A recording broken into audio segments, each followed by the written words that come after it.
Ada sejuta cara untuk menghasilkan $1 juta dan inilah cara Jeff Bezos melakukannya. Dia tidak perlu diperkenalkan lagi, bukan? Jadi, langsung saja ke intinya. Selamat datang di Alux. Pertama, pelanggan punya uang, bukan pesaing. Sementara banyak orang memikirkan pesaing, Bezos mendesak Anda untuk hanya berfokus pada pelanggan karena pada akhirnya, mereka punya uang. Tidak masalah apa yang dilakukan pesaing selama Anda menyediakan produk terbaik untuk pelanggan Anda. Dan hal tersulit untuk dimenangkan adalah kepercayaan mereka. Sulit untuk mendapatkannya dan sangat mudah untuk hilang. Anda melakukannya dengan membuat hal-hal yang sulit menjadi baik dan dapat diprediksi dari waktu ke waktu dengan menciptakan ekspektasi yang tinggi dan juga memenuhinya. Pada saat yang sama, melalui setiap bisnis dan setiap industri, pelanggan akan selamanya merasa tidak puas. Mereka tidak tahu persis apa yang mereka inginkan. Mereka hanya tahu bahwa mereka menginginkannya dengan lebih. Pemenang untuk kategori kreator sosial media paling inovatif dimenangkan oleh Atta Halilintar. Mister Angga Pandawara. Bahwa mereka menginginkannya dengan lebih baik. Dalam satu surat pemegang saham, Bezos mengatakan bahwa tidak ada yang meminta program keanggotaan Amazon Prime, tetapi mereka semua menyukainya saat program itu diterapkan. Tugas Anda adalah mencari cara untuk memenuhi kebutuhan pelanggan yang tiada habisnya akan produk yang lebih baik. Intuisi adalah keterampilan yang sulit dikuasai. Hal ini mirip dengan apa yang dikatakan Steve Jobs tentang tidak ada seorang pun yang menginginkan iPod, tetapi mereka semua menyukainya saat mendapatkannya. Mengantisipasi kebutuhan pelanggan adalah tugas yang sulit. Namun, pada akhirnya, hal ini merupakan hal krusial yang perlu Anda cari tahu jika Anda ingin sukses dalam skala global. Bangunlah bisnis berdasarkan hal-hal yang tidak akan berubah. Orang sering bertanya apa yang akan berubah dalam 10 tahun ke depan, tetapi tidak ada yang bertanya apa yang tidak akan berubah dalam 10 tahun ke depan. Bagi Bezos, itu adalah pertanyaan yang lebih penting karena itu berarti Anda dapat membangun bisnis berdasarkan sesuatu yang kemungkinan besar akan tetap ada di masa mendatang. Prediktabilitas ini memungkinkan Anda untuk mengerahkan fokus penuh. Jika Anda memikirkannya, ada beberapa kebutuhan yang akan selalu ada, apapun yang terjadi. Kebutuhan akan barang-barang sehari-hari yang diantar cepat ke rumah Anda misalnya akan selalu ada, itulah sebabnya Amazon dibangun berdasarkan hal ini dan setiap keputusan yang mereka dibuat dengan mempertimbangkan hal ini. 4 atribut utama dari bisnis impian. Menurut Jeff Bezos, bisnis yang sempurna memiliki 4 atribut utama yang sangat berbeda. Pertama, pelanggan menyukainya. Tanda pertama dari bisnis yang kuat adalah bagaimana bisnis tersebut dipersepsikan oleh pelanggannya. Jika mereka menyukainya, Anda melakukan pekerjaan dengan baik. Jika mereka membencinya, itu berarti mereka belum memiliki pilihan lain, yang merupakan peluang bagi orang lain untuk memperbaikinya. Kedua, bisnis tersebut dapat tumbuh dalam ukuran yang sangat besar. Bagi Bezos, tanda kedua dari bisnis yang kuat adalah skalabilitasnya. Jika Anda dapat membuat produk yang hebat, tetapi Anda hanya dapat membuatnya sekali atau melayani sangat sedikit orang, Anda pada akhirnya akan gagal karena Anda tidak dapat tumbuh melewati titik tertentu. Bisnis tersebut memiliki pengembalian modal yang kuat karena pada akhirnya, laba adalah raja. Kapal yang tenggelam adalah kapal yang tenggelam tidak peduli seberapa hebat tujuannya. Dan terakhir, bisnis tersebut tahan lama. Inilah yang telah kita bahas di poin sebelumnya. Tanda terakhir dari bisnis yang kuat adalah jika bisnis tersebut dibangun berdasarkan kebutuhan yang akan tetap ada selama bertahun-tahun mendatang. Keras kepala pada visi, fleksibel pada detail.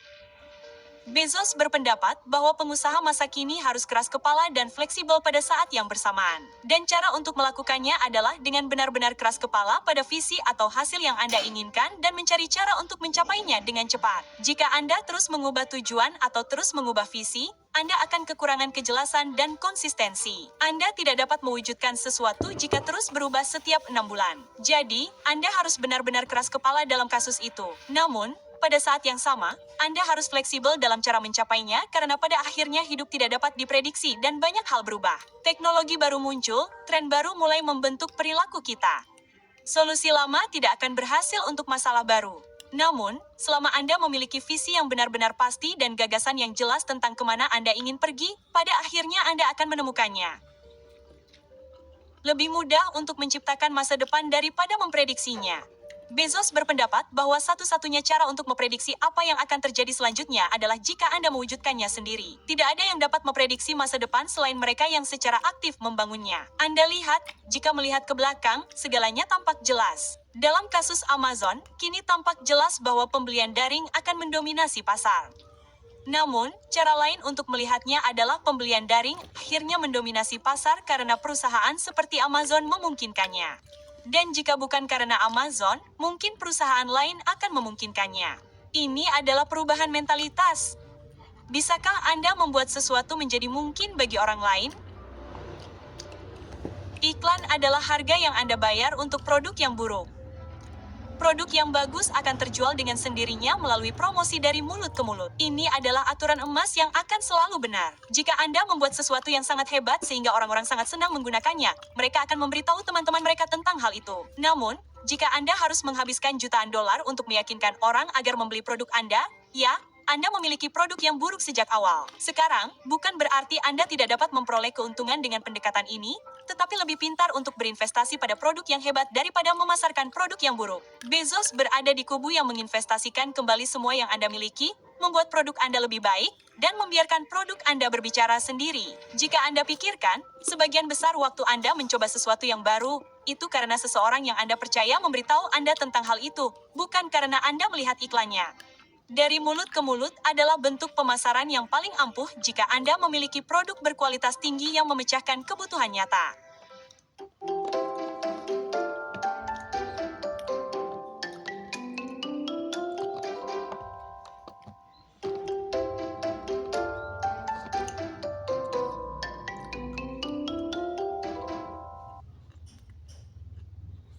Kualitas tinggi yang memecahkan kebutuhan nyata. Hasilkan sedikit uang dari banyak orang. Jika Anda pikirkan, ada dua cara untuk menghasilkan uang. Entah Anda menjual sesuatu yang sangat mahal beberapa kali atau Anda menjual sesuatu yang sangat murah kepada sebanyak mungkin orang. Dalam skenario pertama, keuntungan Anda adalah kelangkaan dan eksklusivitas. Itulah sebabnya Anda tidak bisa begitu saja masuk ke toko Rolex dan membeli apapun yang Anda inginkan. Ada daftar tunggu.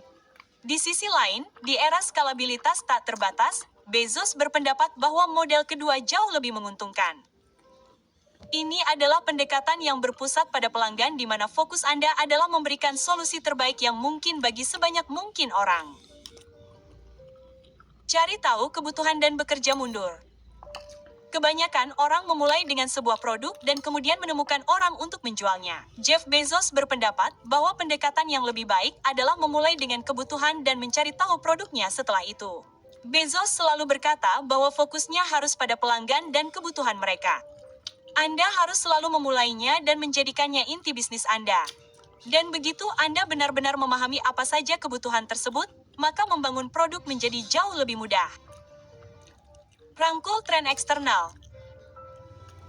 Di mata Jeff Bezos, jika Anda melawan tren, pada dasarnya Anda melawan masa depan, atau seperti kata pepatah, beradaptasi atau mati. Ini dibangun di atas gagasan tentang bersikap fleksibel dengan detail, yang telah kita sebutkan sebelumnya. Ketika keadaan berubah, Anda perlu berubah bersamanya sambil tetap menjaga visi Anda tetap sama. Ingat, keras kepala dengan visi, fleksibel dengan metode. Jika masa depan adalah drone, maka produk Anda adalah pengiriman dengan drone sambil tetap menjaga visi yang sama tentang pembelian daring yang murah dan cepat. Anda lihat bagaimana semua ini saling terkait. Tren akan meningkatkan bisnis Anda jika Anda menerapkannya dengan cerdas atau membuatnya tidak relevan jika Anda mengabaikannya. Dua jenis keputusan dalam dunia Bezos. Keputusan yang penting dan berdampak terus-menerus dibuat. Dan untuk terus melangkah maju dengan kecepatan yang stabil, pertama-tama Anda perlu mengenali jenis keputusan yang Anda hadapi. Ia mencatat ada dua jenis keputusan. Ia menyebutnya keputusan tipe 1 dan tipe 2. Keputusan tipe 1 adalah keputusan yang tidak dapat diubah dan berdampak jangka panjang, seperti pintu satu arah. Setelah Anda melewatinya, Anda tidak dapat kembali. Keputusan ini harus dibuat secara perlahan dan metodis dengan pertimbangan dan konsultasi yang matang. Anda harus memiliki semua informasi dan mengumpulkan semua data sebelum Anda dapat mengambil keputusan. Akan tetapi, sebagian besar keputusan tidak seperti itu. Keputusan dapat diubah. Anda dapat melewati pintu tersebut dan jika Anda tidak menyukai apa yang Anda lihat, Anda dapat keluar dan mencoba pintu lain. Bezos menyebut keputusan ini sebagai keputusan tipe 2 dan ia berpendapat bahwa Anda harus terlebih dahulu mengenalinya dan kedua mempelajari cara membuatnya dengan cepat.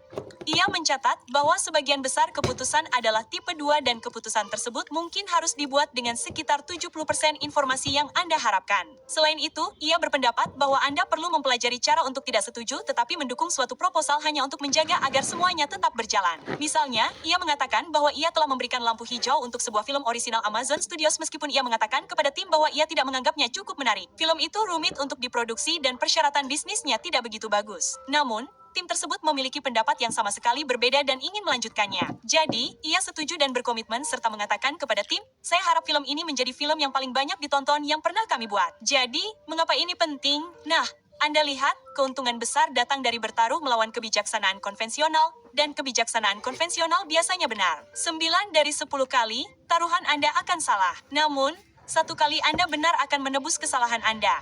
Bezos membenarkan keputusan itu karena tim tersebut telah membawa pulang 11 Emmy, 6 Golden Globe, dan 3 Oscar. Jika mereka harus menghabiskan banyak waktu untuk meyakinkannya agar setuju, ada kemungkinan besar proyek baru ini tidak akan pernah selesai. Dan, temanku, itu saja daftarnya. Kami harap Anda mempelajari sesuatu yang berharga di sini hari ini, Aluxer. Dan jika Anda menikmati video ini, Anda akan menyukai